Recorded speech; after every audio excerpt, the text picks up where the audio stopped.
है बच्चों, इधर ध्यान दें please. Asim Sarjil, should B.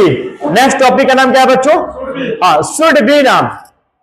Should be का दो दो हिंदी होता है, एक होता है होना चाहिए और दूसरा होता है किया जाना चाहिए। लेकिन होना चाहिए होगा तो इसके साथ नाउन या प्रोनाउन का यूज कर सकते हैं, लेकिन अगर किया जाना चाहिए का सेंस आता है तो वो वर्ब का थर्ड फॉर्म लेगा। और वैसा सेंटेंस जो भी होता है ना, वो किसमें होता है? पैसिव वॉइस में होता है। किसमें होता है? पैसिव वॉइस में होता है। और मैंने प्रीवियस क्लासेस में पैसिव वॉइस का हर वो टॉपिक बतलाने की कोशिश की है कि आप लोग आसानी से समझ सके सेंटेंसेस का पैसिव क्या होता है, चाहे वो टेंस का पैसिव क्यों ना हो। काइंड्स ऑफ सेंटेंस का भी पैसिव पढ़े, तो ये पैसिव वॉइस सेंटेंस होगा। अगर हम शुड बी का यूज वर्ब के थर्ड फॉर्म के साथ करते हैं तो उसका सेंस होगा किया जाना चाहिए, और अगर ऐसे होता है तो होना चाहिए होता है। यानी कि एक शुड भी है और इसका दो माने, दो हिंदी होता है। एज फॉर एग्जाम्पल के सेंस में बतलाऊं, एक क्वेश्चन है, अमन शुड बी एट स्कूल। अमन को स्कूल पर होना चाहिए, तो इसका हिंदी क्या निकल रहा है जी? होना चाहिए। अमन को कहां होना चाहिए?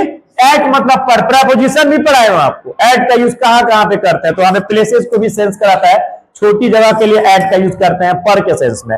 तो अमन शुड बी एट स्कूल, अमन को स्कूल पर होना चाहिए, तो यहां पर होना चाहिए का सेंस आया।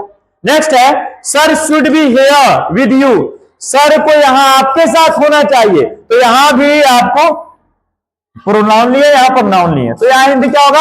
होना चाहिए। यहां पर कोई वर्ब का यूज मैंने नहीं किया है एडिशनल जिसमें V1 या V3 की बात हो। लेकिन अब देखिए यहां पर लिखा है he should be told about it, तो यहां पर टेल का V3 क्या होता है? टोल्ड। उसे इसके बारे में बताया जाना चाहिए, यानी कोई काम को किया जाना चाहिए के सेंस में। तो यहां पर वर्ब का थर्ड फॉर्म ऐसा सेंटेंस पैसिव वॉइस सेंटेंस कहलाता है। उसे इसके बारे में, अबाउट इट मतलब क्या होता है? इसके बारे में उसे बताया जाना चाहिए, किसी काम को किया जाना चाहिए। पैसिव वॉइस का यूज हम तब करते हैं जिसमें सब्जेक्ट खुद मालिक ना हो, सब्जेक्ट खुद डूअर ना हो, सब्जेक्ट की कम अहमियत दी जाए और ऑब्जेक्ट पर सारा काम की जाए। वैसे वो ऑब्जेक्ट डूअर बन जाए, ऑब्जेक्ट मालिक बन जाए, तो वहां पे हम पैसिव वॉइस का यूज करते हैं। नेक्स्ट क्वेश्चन है, he should be sent to jail immediately. Immediately का मतलब होता है तुरंत, उसे तुरंत जेल भेजा जाना चाहिए। यानी खुद वो काम नहीं करेगा जाने का, किसी थर्ड पर्सन से करवाने का सेंस में आता है पैसिव वॉइस का सेंस, यानी जिसमें सब्जेक्ट को अहमियत कम दी जाए, ऑब्जेक्ट को ज्यादा, तो उसे जेल भेजा जाना चाहिए।